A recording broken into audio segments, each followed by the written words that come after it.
Thérèse Raquin, chapitre 21. Laurent ferma soigneusement la porte derrière lui et demeura un instant appuyé contre cette porte, regardant dans la chambre d'un air inquiet et embarrassé. Un feu clair flambait dans la cheminée, jetant de larges clartés jaunes qui dansaient au plafond et sur les murs. La pièce était ainsi éclairée d'une lueur vive et vacillante. La lampe posée sur une table pâlissait au milieu de cette lueur. Madame Raquin avait voulu arranger coquettement la chambre, qui se trouvait toute blanche et toute parfumée, comme pour servir de nid à de jeunes et fraîches amours. Elle s'était plu à ajouter au lit quelques bouts de dentelle et à garnir de gros bouquets de roses les vases de la cheminée. Une chaleur douce, des senteurs tièdes traînaient. L'air était recueilli et apaisé. Pris d'une sorte d'engourdissement voluptueux, au milieu du silence frissonnant, les pétillements du foyer jetaient des petits bruits secs. On eût dit un désert heureux, un coin ignoré, chaud et sentant bon, fermé à tous les cris du dehors, un de ces coins faits et apprêtés pour les sensualités et les besoins de mystère de la passion. Thérèse était assise sur une chaise basse, à droite de la cheminée, le menton dans la main. Elle regardait les flammes vives, fixement. Elle ne tourna pas la tête quand Laurent entra, vêtu d'un jupon et d'une camisole bordée de dentelle. Elle était d'une blancheur crue sous l'ardente clarté du foyer. Sa camisole glissait et un bout d'épaule passait rose à demi caché par une mèche noire de cheveux. Laurent fit quelques pas, sans parler. Il ôta son habit et son gilet. Quand il fut en manche de chemise, il regarda de nouveau Thérèse, qui n'avait pas bougé. Il semblait hésiter, puis il aperçut le bout d'épaule, et il se baissa en frémissant pour coller ses lèvres à ce morceau de peau nue. La jeune femme retira son épaule en se retournant brusquement. Elle fixa sur Laurent un regard si étrange de répugnance et d'effroi qu'il recula, troublé et mal à l'aise, comme pris lui-même de terreur et de dégoût. Laurent s'assit en face de Thérèse, de l'autre côté de la cheminée. Ils restèrent ainsi, muets, immobiles, pendant 5 grandes minutes. Par instants, des jets de flammes rougeâtres s'échappaient du bois, et alors des reflets sanglants couraient sur le visage des meurtriers. Il y avait près de 2 ans que les amants ne s'étaient trouvés enfermés dans la même chambre, sans témoins, pouvant se livrer l'un à l'autre. Ils n'avaient plus eu de rendez-vous d'amour depuis le jour où Thérèse était venue rue Saint-Victor, important à Laurent, l'idée du meurtre avec elle. Une pensée de prudence avait sevré leur chair. À peine s'était-il permis de loin en loin un serrement de main, un baiser furtif, après le meurtre de Camille. Lorsque de nouveaux désirs les avaient brûlés, ils s'étaient contenus, attendant le soir des noces, se promettant des voluptés folles, lorsque l'impunité leur serait assurée. Et le soir de noces venait enfin d'arriver, et ils restaient, face à face, anxieux, pris d'un malaise subit. Ils n'avaient qu'à allonger les bras pour se presser dans une étreinte passionnée, et leurs bras semblaient mous, comme déjà las et rassasiés d'amour. L'accablement de la journée les écrasait de plus en plus. Ils se regardaient sans désir, avec un embarras peureux. Souffrant de rester ainsi silencieux et froids, leur rêve brûlant aboutissait à une étrange réalité. Il suffisait qu'ils eussent réussi à tuer Camille et à se marier ensemble. Il suffisait que la bouche de Laurent eût effleuré l'épaule de Thérèse pour que leur luxure fût contentée jusqu'à l'écœurement et à l'épouvante. Ils se mirent à chercher désespérément en eux un peu de cette passion qui les brûlait jadis. Il leur semblait que leur peau était vide de muscles, vide de nerfs. Leur embarras, leur inquiétude croissaient. Ils avaient une mauvaise honte de rester ainsi muets et mornes en face l'un de l'autre. Ils auraient voulu avoir la force de s'étreindre et de se briser, afin de ne point passer à leurs propres yeux pour des imbéciles. Et quoi ? Ils s'appartenaient, ils avaient tué un homme et joué une atroce comédie pour pouvoir se vautrer avec impudence dans un assouvissement de toutes les heures, et ils se tenaient là, aux 2 coins d'une cheminée, roites, épuisés, l'esprit troublé, la chair morte. Un tel dénouement finit par leur paraître d'un ridicule horrible et cruel. Alors Laurent essaya de parler d'amour, d'évoquer les souvenirs d'autrefois, faisant appel à son imagination pour ressusciter ses tendresses. « Thérèse, dit-il en se penchant vers la jeune femme, te souviens-tu de nos après-midi dans cette chambre ? Je venais par cette porte. Aujourd'hui, je suis entré par celle-ci. Nous sommes libres. Nous allons pouvoir nous aimer en paix. » Il parlait d'une voix hésitante, mollement. La jeune femme accroupie sur la chaise basse regardait toujours la flamme, songeuse, n'écoutant pas. Laurent continua. « Te rappelles-tu ? J'avais un rêve, je voulais passer une nuit entière avec toi, m'endormir dans tes bras et me réveiller le lendemain sous tes baisers. Je vais contenter ce rêve. » Thérèse fit un mouvement comme surprise d'entendre une voix qui balbutiait à ses oreilles. Elle se tourna vers Laurent, sur le visage duquel le foyer envoyait en ce moment un large reflet rougeâtre. Elle regarda ce visage sanglant et frissonna. Le jeune homme reprit, plus troublé, plus inquiet. « Nous avons réussi, Thérèse. Nous avons brisé tous les obstacles. Et nous nous appartenons. L'avenir est à nous, n'est-ce pas? Un avenir de bonheur tranquille, d'amour satisfait. Camille n'est plus là. » Laurent s'arrêta et la gorge sèche, étranglant, ne pouvant continuer au nom de Camille. Thérèse avait reçu un choc aux entrailles. Les deux meurtriers se contemplèrent, hébétés, pâles et tremblants. Les clartés jaunes du foyer dansaient toujours au plafond et sur les murs. L'odeur tiède des roses traînait le piétinement du bois, jetait de petits bruits secs dans le silence. Le souvenir était lâché. Le spectre de Camille venait de s'asseoir entre les nouveaux époux, en face du feu qui flambait. Thérèse et Laurent retrouvaient la senteur froide et humide du noyer dans l'air chaud qu'ils respiraient. Ils se disaient qu'un cadavre était là, près d'eux, et ils s'examinaient l'un l'autre, sans oser bouger. Alors, toute la terrible histoire de leur crime se déroula au fond de leur mémoire. Le nom de leur victime suffit pour les emplir du passé, pour les obliger à vivre de nouveau les angoisses de l'assassinat. Ils n'ouvrirent pas les lèvres, ils se regardèrent, et tous deux eurent à la fois le même cauchemar, tous deux entamèrent mutuellement des yeux la même histoire cruelle. Cet échange de regards terrifiés, ce récit muet qu'ils allaient se faire du meurtre, leur causa une appréhension aiguë intolérable. Leurs nerfs qui se tendaient les menaçaient d'une crise. Ils pouvaient crier, se battre peut-être. Laurent, pour chasser les souvenirs, s'arracha violemment à l'extase épouvantée qui le tenait sur le regard de Thérèse. Il fit quelques pas dans la chambre, il retira ses bottes et mit des pantoufles. Puis il revint s'asseoir au coin de la cheminée. Il essaya de parler de choses indifférentes. Thérèse comprit son désir. Elle s'efforça de répondre à ses questions. Ils causèrent de la pluie et du beau temps. Ils voulurent se forcer à une causerie banale. Laurent déclara qu'il faisait chaud dans la chambre. Thérèse dit que, cependant, des courants d'air passaient sous la petite porte de l'escalier et ils se retournèrent vers la petite porte avec un frémissement subit. Le jeune homme se hâta de parler des roses, du feu, de tout ce qu'il voyait.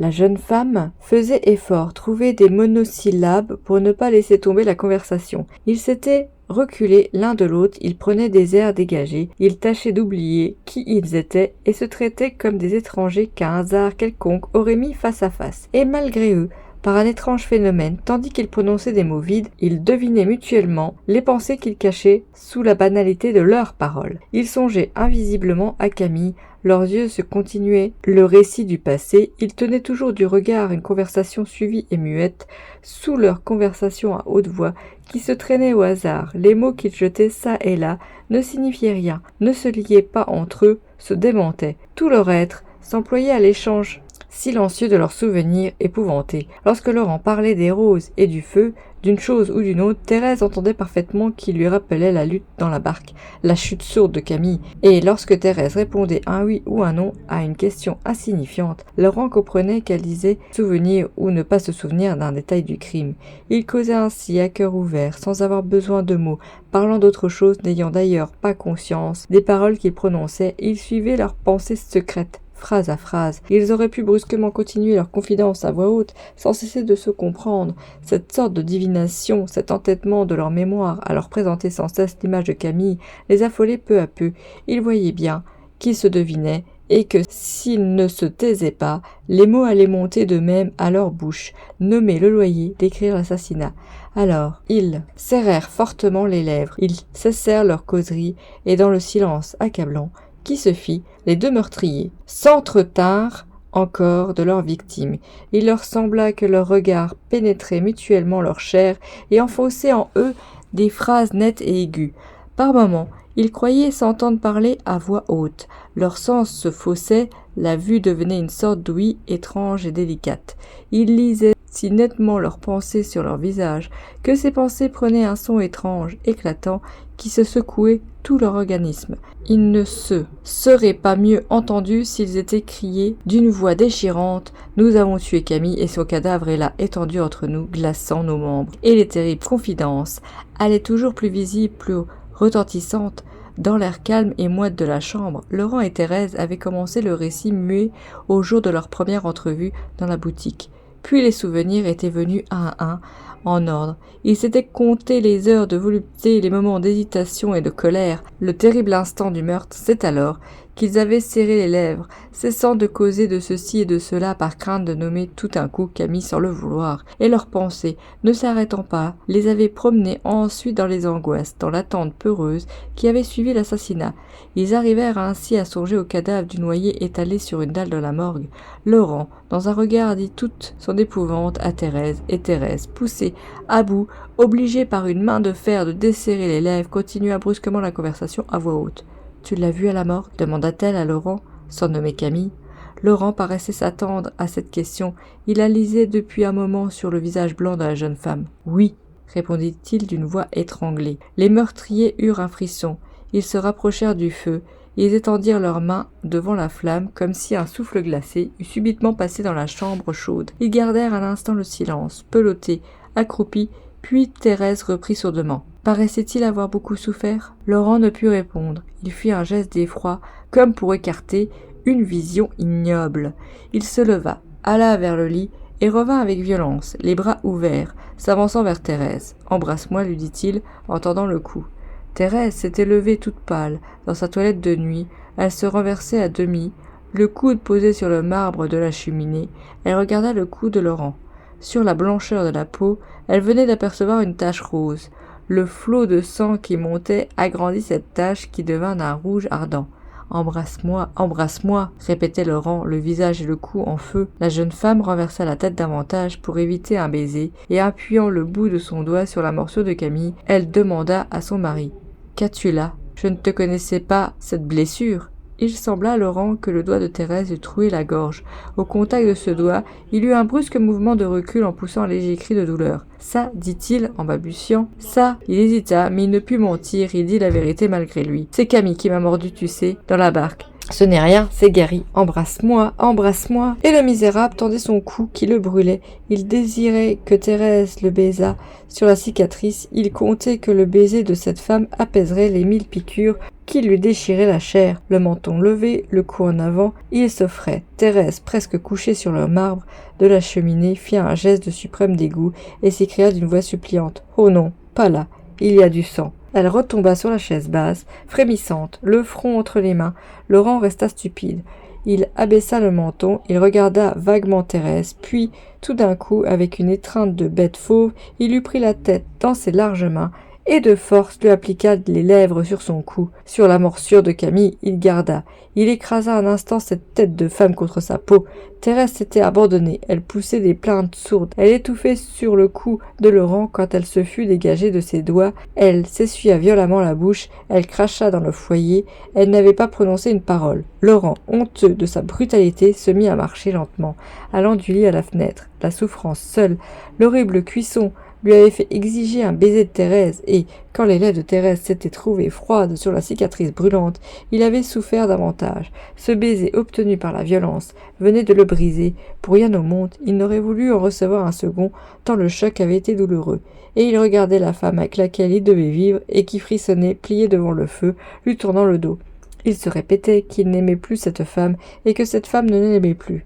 Pendant près d'une heure, Thérèse resta affaissée. Laurent se promena le long en large. Silencieux, tous deux s'avouaient avec terreur que leur passion était morte, qu'ils avaient tué leur désir en tuant Camille. Le feu se mourait doucement. Un grand brasier rose luisait sur les cendres. Peu à peu, la chaleur était devenue étouffante dans la chambre. Les fleurs se fanaient, alanguissant l'air épais de leur senteur lourde. Tout d'un coup, Laurent crut avoir une hallucination. Comme il se tournait, revenant de la fenêtre au lit, il vit Camille dans un coin plein d'ombre entre la cheminée et l'armoire à glace. La face de sa victime était verdâtre et convulsionnée, telle qu'il l'avait aperçue sur une dalle de la morgue. Il demeura cloué sur le tapis, défaillant, s'appuyant contre un meuble au ras le sourd qu'il poussa. Thérèse leva la tête. « Là, là !» disait Laurent d'une voix terrifiée. Le bras tendu, il montrait le coin d'ombre dans lequel il apercevait le visage sinistre de Camille. Thérèse, gagnée par l'épouvante, vint se serrer contre lui. « C'est son portrait, murmure-t-elle à voix basse, comme si la figure peinte de son ancien mari pût l'entendre. Son portrait, répéta Laurent, dont les cheveux se dressaient. Oui, tu sais, la peinture que tu as faite. Ma tante devait le prendre chez elle à partir d'aujourd'hui, elle aura oublié de le décrocher. Bien sûr, c'est son portrait. Le meurtrier hésitait à reconnaître la toile. Dans son trouble, il oubliait qu'il avait lui-même dessiné ses traits heurtés, étalé ses teintes sales qui l'épouvantaient. L'effroi lui faisait voir le tableau tel qu'il était, ignoble, mal bâti, boueux, montrant sur un fond noir une face grimaçante de cadavre. Son œuvre l'étonnait et l'écrasait par sa laideur atroce. Il y avait surtout les 2 yeux blancs flottant dans les orbites molles et jaunâtres, qui lui rappelaient exactement les yeux pourris du noyé de la morgue. Il resta un moment haletant, croyant que Thérèse mentait pour le rassurer, puis il distingua le cadre, il se calma peu à peu.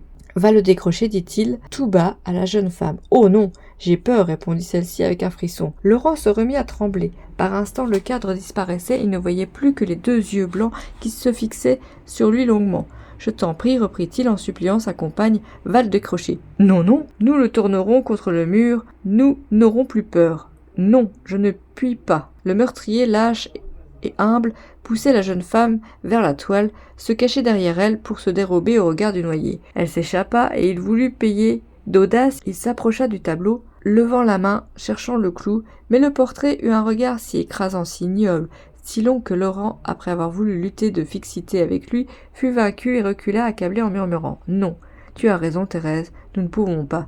Ta tante le décrochera demain. » Il reprit sa marche de long en large, baissant la tête, sentant que le portrait le regardait, le suivait des yeux. Il ne pouvait s'empêcher par instant de jeter un coup d'œil du côté de la toile. Alors au fond de l'ombre, il apercevait toujours le regard terne et mort du noyé. La pensée que Camille était là, dans un coin, le guettant, assistant à sa nuit de noces, les examinant, Thérèse et lui acheva de rendre Laurent fou de terreur et de désespoir. Un fait dont tout autre aurait souri, lui fit perdre entièrement la tête. Comme il se trouvait devant la cheminée, il entendit une sorte de grattement. Il pâlit, il s'imagina que ce grattement venait du portrait, que Camille descendait de son cadre, puis il comprit que le bruit avait lieu à la petite porte, donnant sur l'escalier. Il regarda Thérèse que la peur reprenait. « Il y a quelqu'un dans l'escalier, murmura-t-il. Qui peut venir par là ?» La jeune femme ne répondit pas. Tous deux songeaient au noyé, une sueur glacée mouillait leurs tempes. Ils se réfugia au fond de la chambre, s'attendaient à voir la porte ouvrir brusquement en laissant tomber sur le carreau le cadavre de Camille. Le bruit continuait, plus sec, plus irrégulier. Ils pensèrent que leur victime écorchait le bois avec ses ongles pour entrer. Pendant près de 5 minutes, ils n'osèrent bouger. Enfin, un miaulement se fit entendre. Laurent, en s'approchant, reconnut le chat tigré de Madame Raquin, qui avait été enfermé par mégarde dans la chambre, et qui tentait d'en sortir en secouant la petite porte avec ses griffes. François eut peur de Laurent. D'un bond, il sauta sur une chaise, le poil hérissé, les pattes roidies, et regardait son nouveau maître en face d'un air dur et cruel. Le jeune homme n'aimait pas les chats. François l'effrayait presque. Dans cette heure de fièvre et de crainte, il crut que le chat allait lui sauter au visage pour venger Camille. Cette bête devait tout savoir. Il y avait des pensées dans ses yeux ronds, étrangement dilatés. Laurent baissa les paupières devant la fixité de ses regards de brute, comme il allait donner un coup de pied à François. « Ne lui fais pas de mal !» s'écria Thérèse. Ce cri lui causa une étrange impression. Une idée absurde lui emplit la tête. « Camille est entrée dans ce chat, pensa-t-il. Il faudrait que je tue cette bête. Il a l'air d'une personne. » Il ne donna pas le coup de pied, craignant d'entendre François lui parler avec le son de voix de Camille. Puis il se rappela les plaisanteries de Thérèse, au temple de leur volupté. Lorsque le chat était témoin des baisers qu'ils échangèrent, il se dit alors que cette bête en savait trop et qu'il fallait la jeter par la fenêtre. Mais il n'eut pas le courage d'accomplir son dessein. François gardait une attitude de guerre, les griffes allongées, le dos soulevé par une irritation sourde. Il suivait les moindres mouvements de son ennemi avec une tranquillité superbe. Laurent fut gêné par l'éclat métallique de ses yeux. Il se hâta de lui ouvrir la porte de la salle à manger, et le chat s'enfuit en poussant un miaulement aigu. Thérèse était assise de nouveau devant le foyer, éteint. Laurent reprit sa marche du lit à la fenêtre. C'est ainsi qu'ils attendirent le jour. Ils ne songèrent pas à se coucher. Leur chair et leur cœur étaient bien morts. Un seul désir les tenait, le désir de sortir de cette chambre où ils étouffaient. Ils éprouvaient un véritable malaise à être enfermés ensemble, à respirer le même air. Ils auraient voulu qu'il y eût là quelqu'un pour rompre leur tête-à-tête, pour les tirer de l'embarras cruel où ils étaient, en restant l'un devant l'autre, sans parler, sans pouvoir ressusciter leur passion. Leur long silence les torturait. Ces silences étaient lourds de plaintes amères et désespérées, de reproches muets qu'ils entendaient distinctement dans l'air tranquille. Le jour vint enfin, sale et blanchâtre, amenant avec lui un froid pénétrant. Lorsqu'une clarté pâle eut empli la chambre, Laurent, qui grelottait, se sentit plus calme. Il regarda en face le portrait de Camille et le vit tel qu'il était, banal et puéril. Il le décrocha en haussant les épaules, en se traitant de bête. Thérèse s'était levée et défaisait le lit pour tromper sa tante, pour faire croire à une nuit heureuse. « Ah ça, lui dit brutalement Laurent, j'espère que nous dormirons ce soir. Ces enfantillages-là ne peuvent durer. » Thérèse lui jeta un coup d'œil grave et profond. « Tu comprends, continua-t-il, je ne suis pas mariée pour passer des nuits blanches. Nous sommes des enfants. C'est toi qui m'as troublé avec tes airs de l'autre monde. Ce soir tu tâcheras d'être gai et de ne pas m'effrayer. » Il se força à rire sans savoir pourquoi il riait. « Je tâcherai, reprit sourdement la jeune femme. Telle fut la nuit de noces de Thérèse et Laurent. Fin du chapitre 21.